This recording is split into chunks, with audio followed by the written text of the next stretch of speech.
నమస్తే, welcome to big TV. సాధారణంగా మనం ఈ మధ్యకాలంలో చూస్తున్నాం, పెళ్ళిళ్ళు చేసుకున్న ప్రతి ఒక్కరు కూడా కొంతమంది మనం తల్లిదండ్రులతో కలిసి ఉన్నాము అని అంటే, మరికొంతమంది మాత్రం మనం సపరేట్గా ఉన్నాము అని అనుకుంటున్నారు. కానీ ఇలా ఉండడం వల్ల తరచుగా భార్యాభర్తల మధ్య గొడవలు రావటం, వాళ్ళు విడిపోయే వరకు కూడా వస్తుంది. అసలు నిజానికి పెళ్లి తర్వాత ఉమ్మడి కుటుంబంలో ఉంటే బెటరా, లేకపోతే చిన్న కుటుంబంలో ఉంటే బెటరా అన్న విషయాల్ని కూడా ప్రస్తుతం మనతో పాటు సోషల్ యాక్టివిస్ట్ మమతా రఘువీర్ గారు ఉన్నారు. వారిని అడిగి తెలుసుకుందాం. నమస్తే మ్యామ్. మ్యామ్, ఇప్పుడు ఈ మధ్యకాలంలో ఈ టెక్నాలజీ అని, వర్క్ ప్రెషర్ అని ప్రతి ఒక్కరు కూడా పెళ్ళిళ్ళు లేటుగా చేసుకుంటున్నారు. అదేవిధంగా పెళ్ళిళ్ళు చేసుకున్న వాళ్ళైనా కూడా మనం సపరేట్గా ఉందాము అని చాలామంది అనుకుంటున్నారు. ఉమ్మడి కుటుంబంలో ఉండడం వల్ల లాభాలేంటి, చిన్న కుటుంబంగా ఉండడం వల్ల లాభాలేంటి? కలిసి ఉంటే కలదు సుఖం అని ముందే చెప్పారు. సో యాక్చువల్లీ చాలా వరకు మొదటి నుంచి కలిసి ఉంటేనే ఒకళ్ళకొకళ్ళు హెల్ప్ ఉంటారు అనేది మనకందరికీ తెలిసిందే. ఇప్పుడు ఒక ఎగ్జాంపుల్కి తీసుకుంటే ఫారిన్ పెళ్ళిళ్ళలో, అంటే ఫారిన్ సంబంధాలలో వెళ్ళి అక్కడ పెళ్లి చేసుకున్నాక మళ్ళీ పిల్లల్ని కనేటప్పుడు ఖచ్చితంగా అమ్మ నాన్ననో అత్త మామనో తీసుకెళ్తున్నారు. అంటే ఇవాళ రేపు ఏమవుతుంది అంటే ముందే ఎక్కువగా మ్యారేజెస్ అదేంటి మ్యారేజ్ బ్యూరోల ద్వారా ఎక్కువ కుదురుతున్నాయి. అక్కడే ముందే రాస్తున్నారు అనమాట, సింగిల్గా ఉండాలి, హస్బెండ్ ఒక్కరే ఉండాలి, నాతో ఎవరు ఉండకూడదు, ఏ బాధ్యతలు ఉండకూడదు, ఈమె వైపు కూడా ఏ బాధ్యతలు తీసుకోదు. కానీ అలా ఉండదు కదండి. ఒక పెళ్ళి అనేది రెండు కుటుంబాల మధ్య జరిగేది. అండ్ న్యాచురల్లీ బాధ్యత తీసుకోకుండా ఉండలేరు. ఇన్నాళ్ళు పెంచిన తల్లిదండ్రులు ఈమెకైనా కానీ అతనికైనా కానీ న్యాచురల్గా వచ్చేస్తుంది అది. ఏదైనా సమస్య రాగానే మనం కూడా సాయం చేయాలి, హెల్ప్ చేయాలి అని. కానీ దూరంగా ఉండి హెల్ప్ చేయాలనే అనుకుంటున్నారు. దగ్గరగా వచ్చి వాళ్ళు పూర్వంలాగా సేవలు చేయాలి లేకపోతే ఉంచాలి అనేది అనుకోవట్లేదు.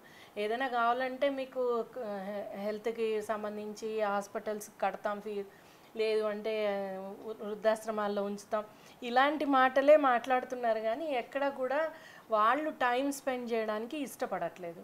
సో ఇది ముందు నుంచే క్లారిటీ పెట్టుకుంటున్నారు. తర్వాత ఇంట్లో సిబ్లింగ్స్కి కూడా ఎవరైనా అన్నదమ్ములు అక్క చెల్లెలకి చేయాల్సిన బాధ్యతలు ఉంటే అవి కూడా ముందే పంచుకుని ప్లాన్డ్గా చేసుకుంటున్నారు. ఇదంతా ప్లానింగ్ బాగానే ఉంది. కానీ ఎప్పుడైతే ఇద్దరి మధ్య ఏదైనా చిన్న ఇష్యూ వచ్చినా, లేకపోతే ఏదైనా అంటే వాళ్ళకి ఎలా డెసిషన్ తీసుకోవాలో తెలియకపోయినా మళ్ళీ ఖచ్చితంగా ఫోన్ కాల్స్ అమ్మ నాన్నలకే వెళ్తున్నాయి. అండ్ అమ్మ నాన్నలు ఎక్కడున్నా, వీళ్ళు వేరే చోట ఉన్నా కూడా కంటిన్యూస్గా ఇవాళ ఇది చేసుకున్నాం అది చేసుకున్నాం అంటే ఇంటర్వ్యూన్ అవ్వడం అనేది మామూలుగా జరిగిపోతుంది. వాళ్ళు లేకుండా వీళ్ళు కూడా మన ఇండియన్ పేరెంటింగ్లో అలాగా పెళ్ళిళ్ళు అయ్యాక వదిలేయాలని అనుకోరు. ఎలా ఉన్నారో అనే టెన్షన్ ఉంటుంది. ఆడపిల్ల తరఫున అయితే మగపిల్లాడి వైపు కూడా టెన్షన్ ఉంటుంది, సరిగ్గా చేసుకుంటున్నారా లేదా, వీళ్ళు ఎలా ఉన్నారు అనేది. పూర్వం డబ్బులు లేని వాళ్ళకంటే ఖచ్చితంగా పనులన్నీ పంచుకోవాలి. డబ్బులు ఉన్న వాళ్ళకి ఇవాళ రేపు పని వాళ్ళని పెట్టుకునో లేకపోతే ఆన్లైన్ ఆర్డర్ చేసుకునో బతుకుతున్నారు.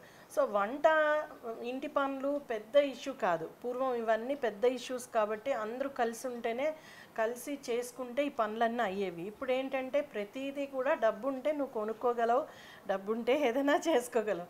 అందువలన కూడా అత్తమామలు ఉండక్కర్లేదు మా దగ్గర అనేది బాగా వచ్చింది. తర్వాత ఎప్పుడైతే ఆడపిల్లలు పని చేయడం మొదలుపెట్టారో, ఎలాగో ఇంట్లో పని చేయడానికి వాళ్ళకి తీరిక, సమయం దొరకట్లేదు.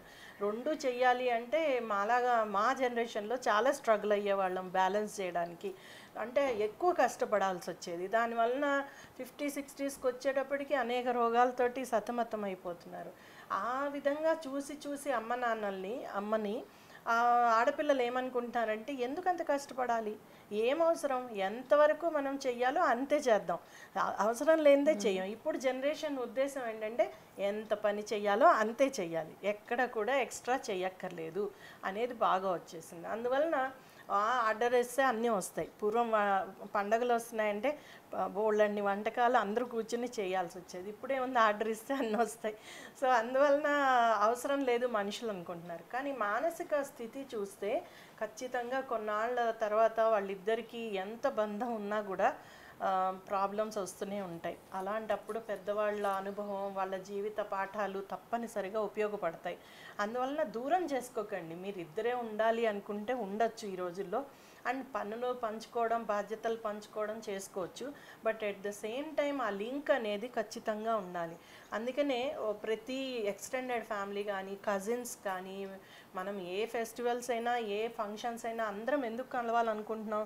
ఎందుకంటే దట్ గివ్స్ లాట్ ఆఫ్ ఫెనర్మోన్స్, మనలో మంచి హార్మోన్స్ని ఇస్తాయి, మన మానసిక స్థితి బాగుంటుంది అండ్ హెల్త్ బాగుంటుంది. అలాగనే ఏదైనా అవసరం వచ్చినప్పుడు కూడా ఈ బంధాల వలన మనకు చాలా ఉపయోగం అవుతుంది. ఇవాళ రేపు చెప్పలేము, ఉద్యోగాలు ఎన్నాళ్ళు ఉంటాయో తెలియదు, ఆర్థిక పరిస్థితులు ఎలా ఉంటాయో తెలియదు. అంత బాగుంది, అంత సెటిల్ అయిపోయారు, 10-12 ఏళ్ళు అయింది అమెరికాలో అనుకున్న వాళ్ళు కూడా ఈరోజు తిరిగి రావాల్సిన పరిస్థితి. సో అలాంటి ఇన్సెక్యూరిటీస్ ఉన్నప్పుడు ఖచ్చితంగా ఈ బంధాలు తప్పనిసరిగా ఉపయోగపడతాయి. అందువలన నా ఉద్దేశం సింగిల్గా ఉన్నా పర్వాలేదు, కానీ వాళ్ళకి ఈ లింక్స్ అనేవి ఖచ్చితంగా స్ట్రాంగ్గా ఉండాలి.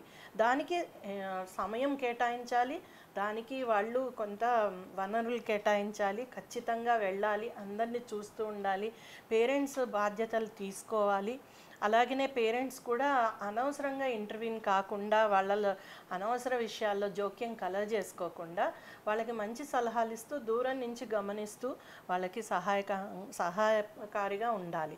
అంతేగాని ప్రతిరోజు ఇవాళ తిన్నావా, ఇది చేసావా, అది చేసావా, ఇలా ఎందుకు చేశారు, ఇప్పుడు ఎందుకు లేచారు, ఇలాంటివి అడిగితే ఈ జనరేషన్కి కుదరదు. అలాంటి పవర్ డైనమిక్స్ కూడా కుదరవు. మేము పెద్దవాళ్ళం, మమ్మల్ని గౌరవించాలి, మమ్మల్ని ఇలానే చూడాలి అంటే కాదు.